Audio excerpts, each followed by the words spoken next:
तो relation function में देखो दो चीज़ें हैं, पहले इसके बारे में थोड़ा सा समझ लेते हैं। इस चैप्टर का नाम है रिलेशन एंड फंक्शन। तो रिलेशन अलग चीज़ है, रिलेशन के अंदर में हमें तीन चीज़ें पढ़नी है।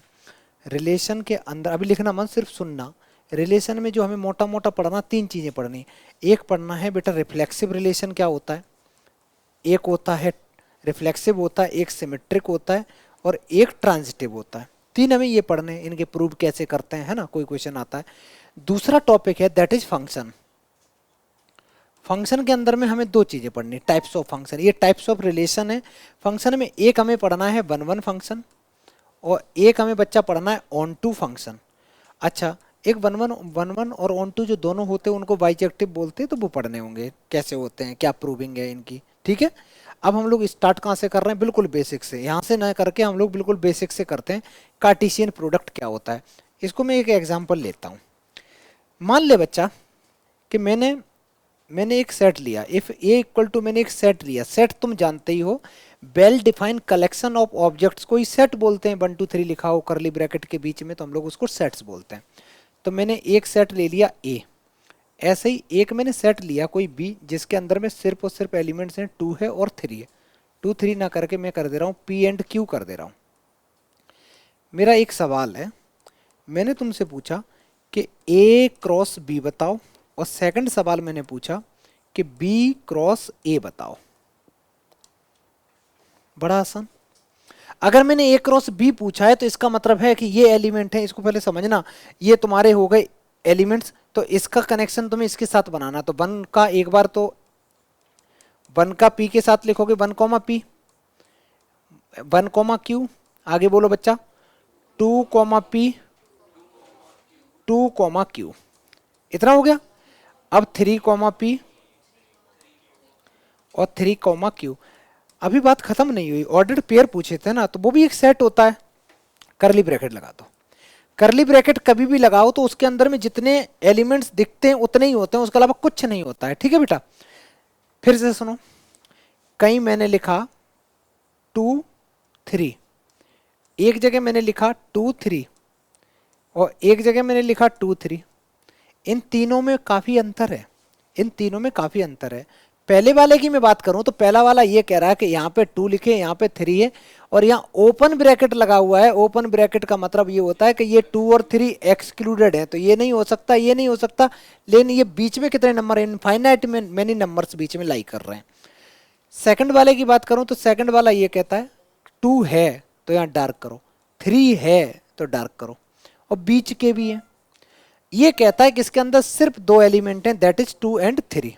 इतना समझ में आया? आगे देखो, ऐसे ही अगर मैं बच्चा बोलूं कि बी क्रॉस ए निकालना है, तो अब की बार क्या है, बी के एलिमेंट्स हैं, तो P comma one, P comma one हो गया, पी कॉमा टू हो गया, ऐसे ही बेटा पी कॉमा थ्री हो गया, क्यू कॉमा, सारे बच्चे लिखना चालू कर दो अब, है ना, पूरा लिखो अच्छे से ऑर्डर पेयर लिख के, Q comma one, Q comma two, Q comma three. ये तुम्हारा। अब तुमसे कोई पूछे कार्टेशियन प्रोडक्ट क्या होता है, तो आराम से बताओगे sir A cross B, B cross A निकालते हैं, वही कार्टेशियन प्रोडक्ट होता है। ठीक है, जल्दी लिख लो बेटा सारे बच्चे, स्पीड में लिखो।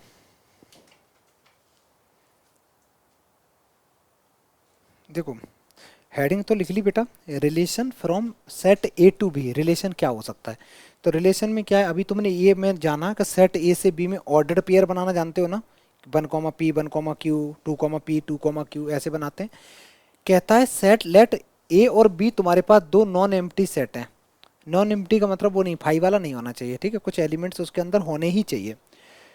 Then a set R is set to B relation. Relation तब कहेंगे उसको ए टू बी, जब जो जो भी उसका रिलेशन होगा वो उसके ए क्रॉस बी सारा का सारा क्या होता है, तो तुम बोलोगे ऑर्डर्ड पेयर होता है। सारे के सारे ऑर्डर्ड पेयर से ही, और जो रिलेशन होता है वो ऑर्डर्ड पेयर का ही सबसेट होता है। सबसेट जानते हो, ऑर्डर्ड पेयर में ढेर सारे एलिमेंट्स होते हैं, उसी में से कुछ एलिमेंट्स निकाल के रिलेशन बना दिया जाता है। ठीक है बेटा, तो पहले डेफिनेशन लिख लो इसको। इसमें इंपॉर्टेंट केवल एक नंबर का पार्ट ये है कि जो रिलेशन होता है वो किसका सबसेट होता है, ऑर्डर्ड पेयर का। किसका होता है, ऑर्डर्ड पेयर का। ठीक है, बस ये पार्ट इंपॉर्टेंट है कि रिलेशन जो होता है वो ऑर्डर्ड पेयर का सबसेट होता है। अब इसके बाद में मैं आगे लिखता हूँ कुछ पॉइंट जिस पे बेस्ट क्वेश्चन आते हैं। ये जो पॉइंट मैंने लिखा है इसको बेटा ध्यान से देखो, तो क्या लिखा है पहला पॉइंट, अगर सेट ए के अंदर में पी एलिमेंट्स हैं, सेट ए में क्या होता है 2,3,8 है, इसका मतलब कितने एलिमेंट्स हैं, तीन तीन। ऐसे ही सेट बी में अगर क्यू एलिमेंट्स हैं तो number of elements A cross B में कितने होंगे, पी क्यू होंगे। इसको और आसान तरीके से बताता हूँ। अभी हम लोगों ने एक चीज लिखी थी बेटा, यहाँ पे आ जाओ। सेट ए में कितने एलिमेंट्स, सेट बी में कितने, तो ए क्रॉस बी में कितने होने चाहिए, 3 इंटू 2 6, काउंट करो 1 2 3 4 5 6। अच्छा, जब मैंने बी क्रॉस ए निकाला तो बी में कितने, 2, इसमें कितने 3, तो 2 इंटू 3 6। देखो बेटा समझ में आ गया। तो ऑर्डर अगर नंबर ऑफ सेट में ए है, उसमें बी दे रखे, जितने भी दे रखे, तो आपस में मल्टीप्लाई कर दो तो number of ordered pair A cross B आ जाता है। इसके बाद बेटा आगे लिखो, ये लिख लिया। इसके बाद आगे लिखो बेटा, इसको नोट कर लो कि अगर तुम्हारे पास में नंबर ऑफ रिलेशन निकालने हो ए टू बी, तो वो निकलता है 2 की पावर पी क्यू।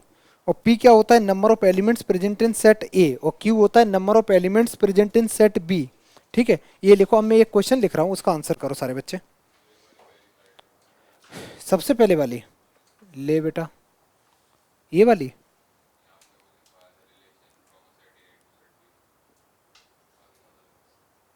ये वाला बेटा,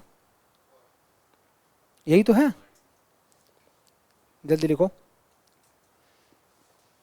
आगे बैठा कर बैठा ना।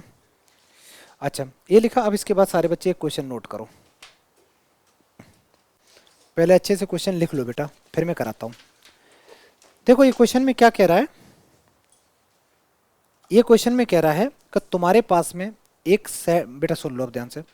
तुम्हारे पास में एक सेट है ए है, जिसके अंदर में 3 एलिमेंट्स हैं, 1 2 3। सेट बी में 3 एलिमेंट्स हैं, 2 3 4। कोई रिलेशन बनाना है तुम्हें।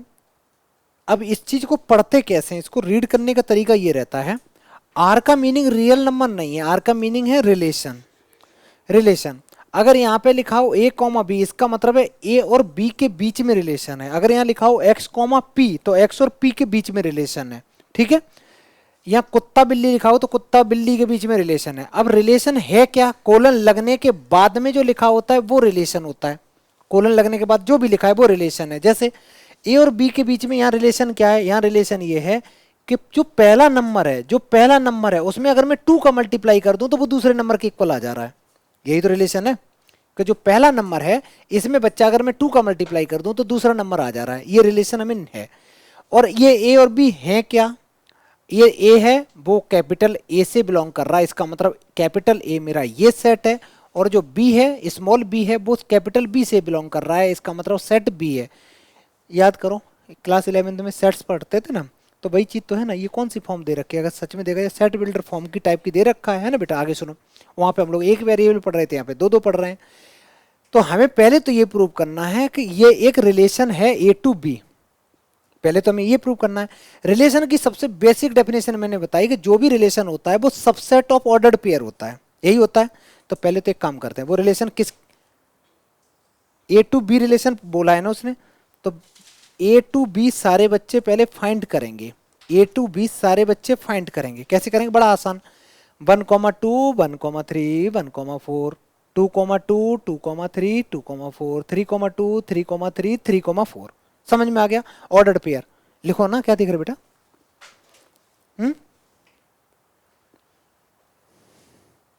तो 1,2 1,3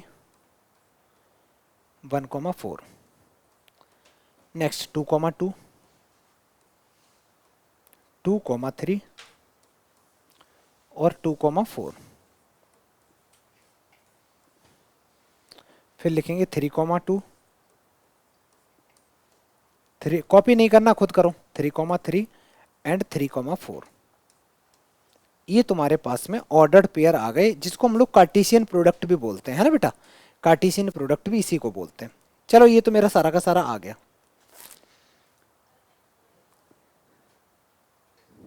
सबसेट कैसे दिखाओगे, सवाल तो यही है ना। अब ध्यान से सुनना बेटा, देखो ऑर्डर्ड पेयर तो तुमने लिख दिए। ऑर्डर्ड पेयर के बाद में जो रिलेशन है, जो रिलेशन है वो कहता है कि पहले वाले एलिमेंट में, ए का मतलब है पहला वाला एलिमेंट और बी का मतलब होता है दूसरा वाला एलिमेंट, तो यहाँ पे जितने भी ऑर्डर्ड पेयर लिखे हैं, अगर मैं बोलूँ ये क्या, तो बोलोगे ए की वैल्यू, ये बी की वैल्यू, ये ए की वैल्यू, ये बी की वैल्यू, ए की वैल्यू, बी की वैल्यू, यही तो है। पहली वाली ए की है, दूसरी बी की वैल्यू है। तुम्हें वो वाले इसमें से ऑर्डर्ड पेयर उठा उठा के यहाँ पे लाने हैं जिसमें पहले वाले में 2 का मल्टीप्लाई करो तो दूसरा वाले के इक्वल आ जाए। किस में कर सकते हो? एक तो 1,2 में कर सकते हैं बेटा, और एक 2,4 में कर सकते हैं। इसके अलावा कुछ कर सकते हो? इसके अलावा तुम्हारे पास कोई ऑप्शन नहीं है।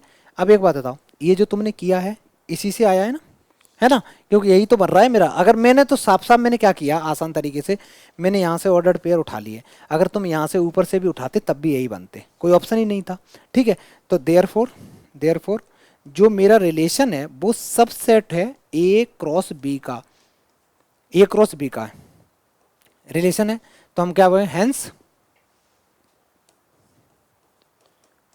R is a relation, R is a relation from A to B, from A to B। R relation हो गया A to B। ये समझ में आ गया? अच्छे से कर लो बेटा। अच्छा, अभी भी बात यार खत्म नहीं हुई, ये तो रिलेशन हुआ है ना। तुम फोन पकड़े बेटा? अच्छा ठीक है, अब रिलेशन हो गया। एक चीज और पूछी है, अब क्या पूछा है देखना। तो नंबर ऑफ रिलेशन का अभी अभी गरम गरम फॉर्मूला बताया था, क्या फॉर्मूला होता है? चलो युवराज बता क्या आंसर आएगा। नंबर ऑफ रिलेशन का जो फॉर्मूला होता है, नंबर ऑफ रिलेशन का जो फॉर्मूला है A to B, from A to B, ये होगा बेटा 2 की पावर पी क्यू। अच्छा, number of elements present in set A कितने थे? तो मैं 2 की पावर 3 लिख दूंगा, और क्यू कितना है वो, उसमें कितने, इसमें भी 3 है, तो आंसर कितना आ गया 2 की power. This is the correct answer. सारे बच्चे कर लो बेटा, बिल्कुल डायरेक्ट सवाल है। तुमने लिखा बेटा? दिखाओ मेरे को, लिख भी रहे हो? कैसे ही चल रहा है जिंदगी? लिखा तो है, करना चालू करो, ट्राई करो।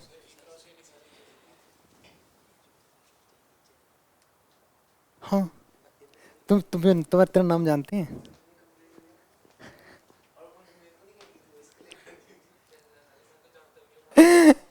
सुनो बेटा, यहाँ देखो,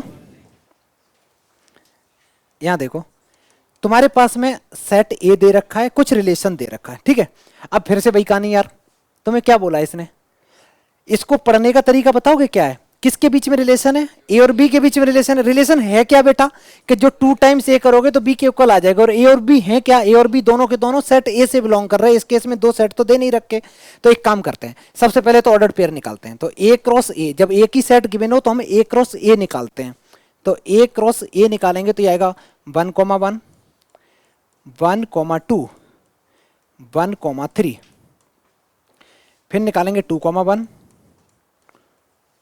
2,2 और 2,3। फिर निकालेंगे 3,1, 3,2 और 3,3। ये ए क्रॉस बी आ गया। अब रिलेशन, उसमें जाते हैं रिलेशन में। रिलेशन है 2 टाइम्स ए करोगे तो बी आना चाहिए। यार वो सेम क्वेश्चन नहीं बन गया बेटा? ये 1,2 आ गया, और एक और कौन सा आया? एक ही आया, कोई दिक्कत नहीं, एक आया, करली ब्रैकेट लगा दो। चलो, अब हम लिखेंगे जो रिलेशन आया वो सबसेट है मेरा ए क्रॉस ए का। Therefore R is a relation, R is a relation on A या फिर ए टू ए, बात एक ही है, ठीक है बेटा? ऑन ए या फिर ए टू ए, ये तुम्हारा रिलेशन हो गया।